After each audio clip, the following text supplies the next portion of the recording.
My name is Cruz. And I'm Mariah.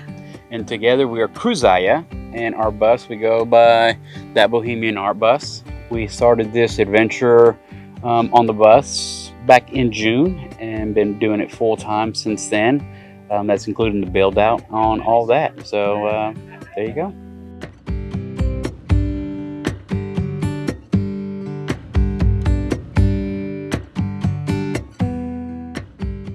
We're inside the bus now, and we're in the kitchen. We went with a larger refrigerator, the 7.4 cubic square feet. I'm really happy with the refrigerator. I haven't really had any negatives about it. We're happy with the amount of power the refrigerator uses. I'm very happy with the space as well. It's bigger because he especially wanted a bigger fridge. I'm happy that we went with this size. I wouldn't want to go any bigger though, because I don't want to lose space.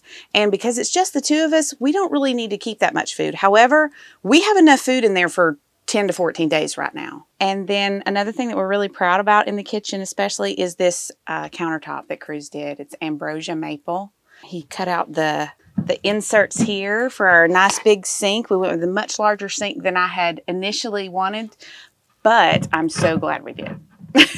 We got a great deal on it, so we went with it. And then he cut those out so that I can still have lots of counter space when I'm working. He put in some cabinets overhead, which we learned really quickly not to put anything breakable or heavy up there. So we had to move things around a bit, transition as we've begun to live and travel in the bus, and move the heavy things down there. Of course, we don't leave these pretty things out when we're traveling. They go down in drawers. But we do like to collect art from local artists. One thing I'll point out down here underneath the refrigerator is a box. And we decided to do that because we wanted to lift up the refrigerator a bit, just so we weren't leaning over all the time to get down in there. Plus more storage, right? And then initially we thought we were going to need a lot more space. So that's why we have this open area here where most of the time we just put our drinks. And then I'm really proud of the cabinets that he made. I decorated them with knobs, but he did all the hard work. This cabinet opens up, but then it's just drawers. I'm really pleased with how these work. And he put that soft close on there so that they never really come out while we're driving. They just stay. However, the door will open. These, also a little more storage. Nice big drawer here for big things like the Vitamix and anything that's really tall. And then there's not a lot of storage under here, but we do have the air fryer. Oh, you might notice that we don't have a stove because I wanted to have nice open countertops. We like things really crisp and clean and tidy. So we store the air fryer and the Instapot under the sink, and then of course all the sink workings. And because there is a bigger sink, there's not as much space under the sink. So across from the kitchen, we have my favorite space, the art studio. I am a full-time artist, and this is how we make our living and how we pay for our adventures on the road. And so I especially needed a space in the bus where I could work. And this makes me be able to work from anywhere. All these baskets on this shelf are my paints. And I have them in rainbow order. So there's like red, yellow, orange, like they go all the way down until you get to blue and purple, and then black, grays, browns, and whites. I guess that doesn't really matter, but it matters to me that I had enough space so that I could keep them all separate. It makes good organization, makes living in a bus so much more possible. Mm-hmm. And for me, that was an element of organization that I needed. I'm so tickled about this easel because it is bolted into the wall, into the bus here. Cruz took an H-frame easel and converted it into a wall hanging easel. You can buy wall hanging easels, but they're very expensive. And typically for like $1,000, it's super simple. To get one how I really wanted it would have been several thousand. So for a few hundred, and we already had this one. He simply converted this, and it pulls out, and it actually can pull all the way out, and I can roll the window down, and I can bring it all the way up.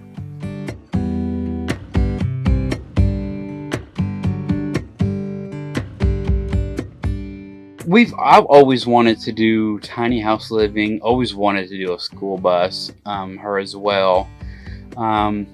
With work and everything, traveling, just driving so far from job site to job site with construction, I was like, let's just do the RV life. We got 30 days, we're gonna make this happen. Not knowing where the funds, the money was gonna be, how are we gonna buy it, how are we gonna even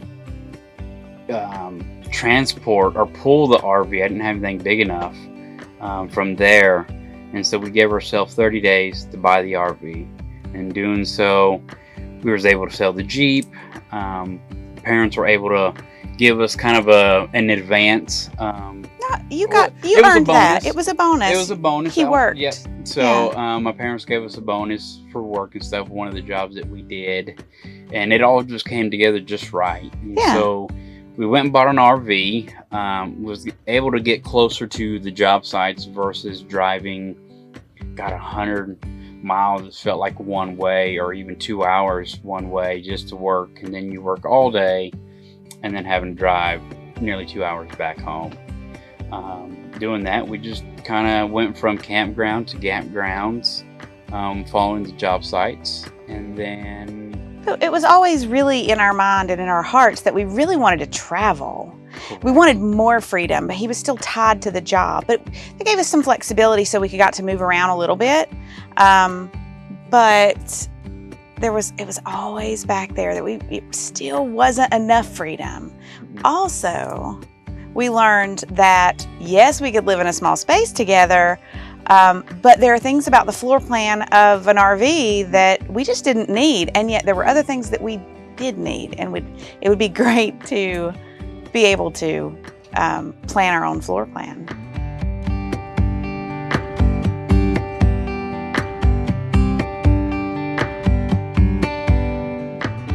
So over here is the bed. One thing that we discovered from living in an RV for a couple of years was not only could we live in a small space together, but we also learned the things about a typical RV floor plan that didn't really suit us. For instance, we didn't feel that we needed a bedroom and a living room. So we just made a convertible bed. This is a regular mattress, a really nice mattress. It's a queen size mattress, and he just came up with this way to slide it out. It slides all the way out on this rail into a queen size bed. And then in the daytime, every day, we put it back up and make the bed up so we have a nice couch. Underneath are 6 drawers where he keeps all of his clothes. And then, and those drawers only go back about so far, which is about half of the space under the bed, and the other half is a channel where we have other storage. And then above the bed, we have this shelf that he put in just to continue really the flow from my art space.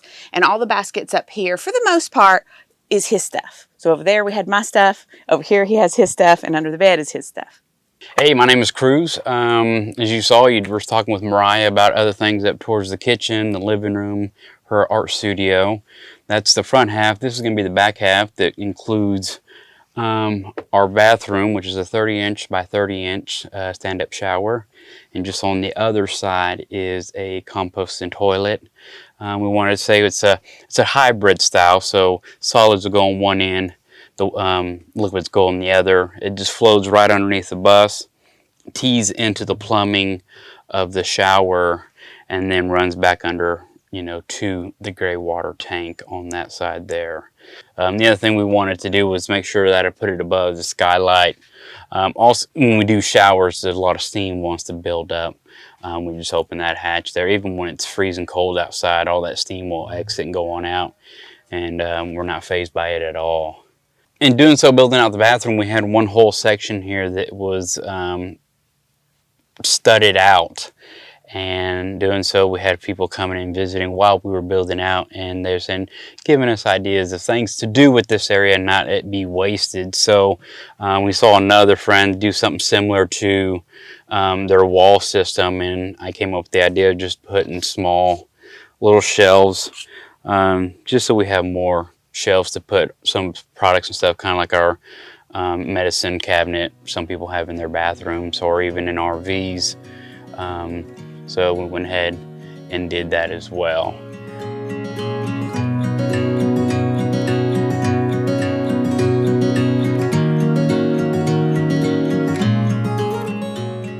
Now, he was working full-time, and then as of June 1st of 2021, he quit to go on the road with me, so my income is it. I do want to point out that we were fortunate. I'm very grateful for the fact that we have friends in Ellijay, Georgia that let us stay on their property while we did the build out, Rick and Joanne. There was a cottage on the property. We were allowed to use the facilities, and I also used the basement for an art studio, so I needed to keep working. He was able to focus 100% on the bus, but I needed to keep fulfilling orders. And we did, every weekend we did shows. We would drive to Atlanta and do a show on Saturday morning, and then on Sunday morning we would drive to Chattanooga, Tennessee, the same weekend, every week for weeks and weeks and weeks through the summer. But during the week, I would need to fulfill those orders. And thankfully, Rick and Joanne offered the cottage so I would have a studio space. Because otherwise, I mean, it's one thing to try to live in here while he's working, but for me to try to work, I don't think that would have been possible. Yeah. Well, and it's also about not living that cookie cutter white picket fence lifestyle. It's about creating well, we've found that in the schoolie community, it is a community, the nomadic community of where we do feel like we belong to something, but it's doing something, daring to do and be, create a life that you love living that doesn't have to look like what society told us it had to look like, you know? I used to joke with my children when I was raising them that one day, as soon as they graduated from high school and went off to college, that I was going to join a hippie commune or something, or go live in a van down by the river. I never really thought that I would end up in a school bus or doing all the really cool things that I'm doing, but I'm so glad I am. And this certainly gives us the freedom to do that.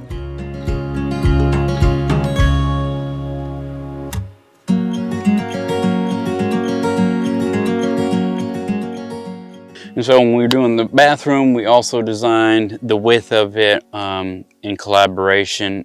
She was wanting a walk-in closet.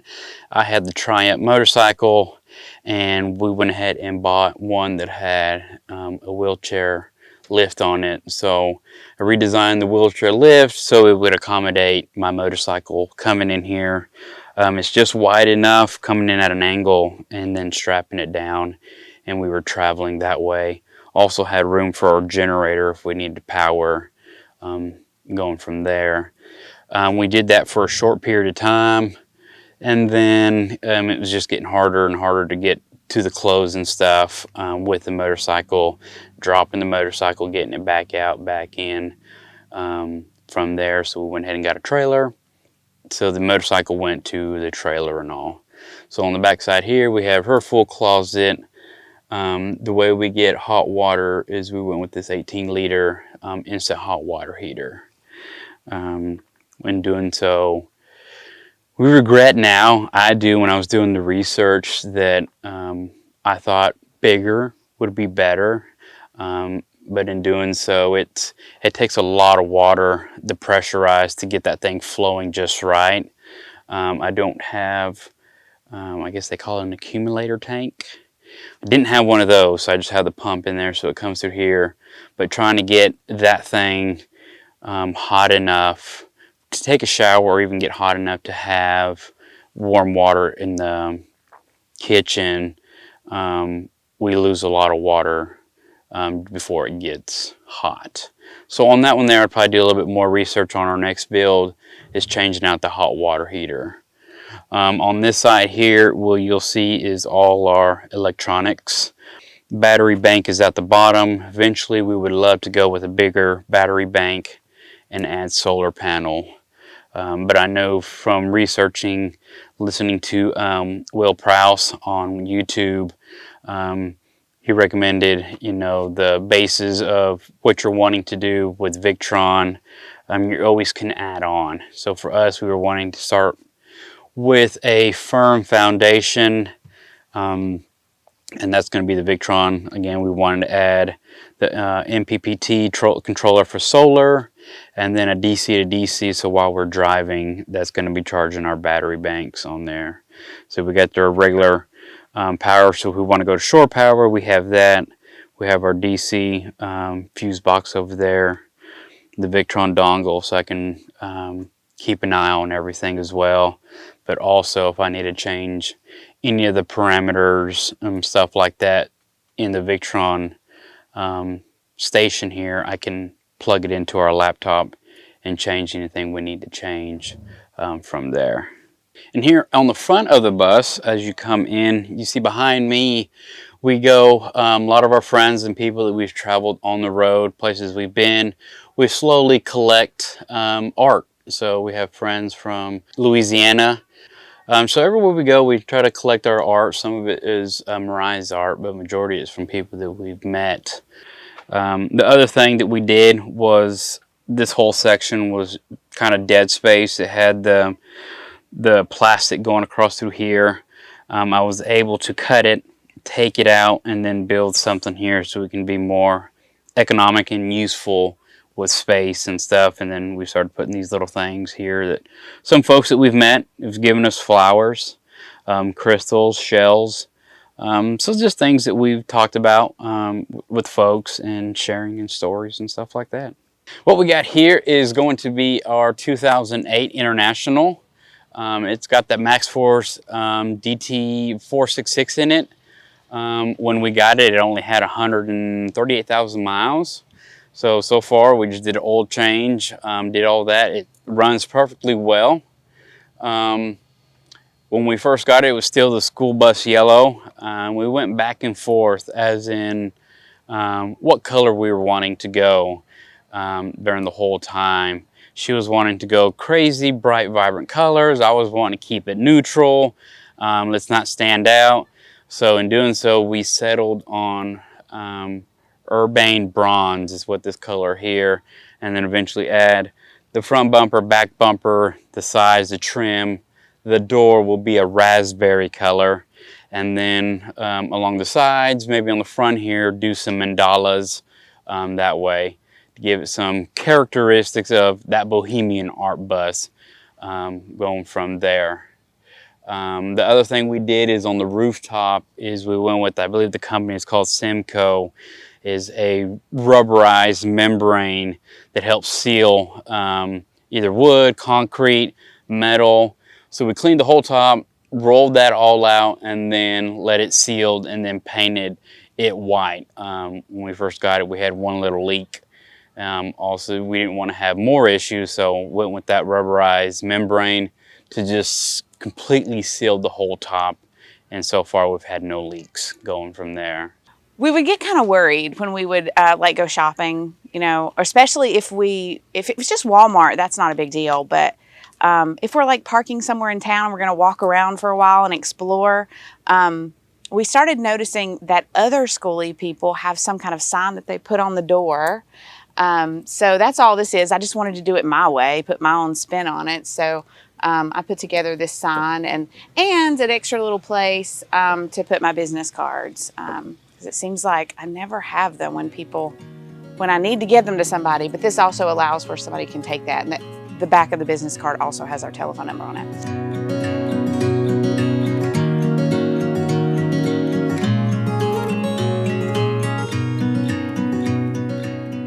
So, as I mentioned, I am an artist, and that's how we make a living for now. I kind of doing pet portraits and people portraits really just fell in my lap. For years and years, I did, you know, it was my side hustle, painting, not pets in particular, but just making art was always my side hustle. And And I guess like anyone, how do you make your beloved side hustle into your main hustle? And about 4 years ago, I decided to tweak a few things. And after doing an art residency at the Martin House, I learned how to just take orders. And so now, instead of painting and trying to figure out what will people buy, what do people want, instead I take the orders at shows, and then I take the people email me their photos, like pets, and it can be any pet. It can even be an iguana or a goldfish. I've painted those. Recently I did a chipmunk. Mostly it's dogs and cats, but I'll paint anything. I also do paint people, and I love painting people in a fun, larger-than-life, selfie shot kind of way.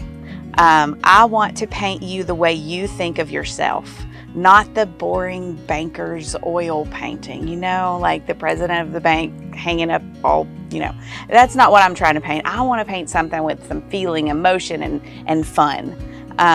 So if you're interested in ordering a pet or a people portrait, mariahhope.com is the best place to start. Oh, and you can also go to mariahhope.com to follow me on Instagram, as well as following us on our bus journeys. There's a little icon that looks like a little bus. You can click on that and follow our that bus. Bohemian Art Bus on YouTube, and slowly doing videos on our adventures on the build outs, what we did, time lapses and stuff like that. Oh, and I do time-lapse videos of me painting on my YouTube channel, which is Art by Mariah Hope. But again, you can just click on the icons from my website, mariahhope.com, and get to any of those places, any of those social media places. Well, thanks for touring our bus today, and thank you for coming along on our journey and finding out what we do. Hope to see you all in the next one. Yeah, and follow us if you want to see what we do next. Yep.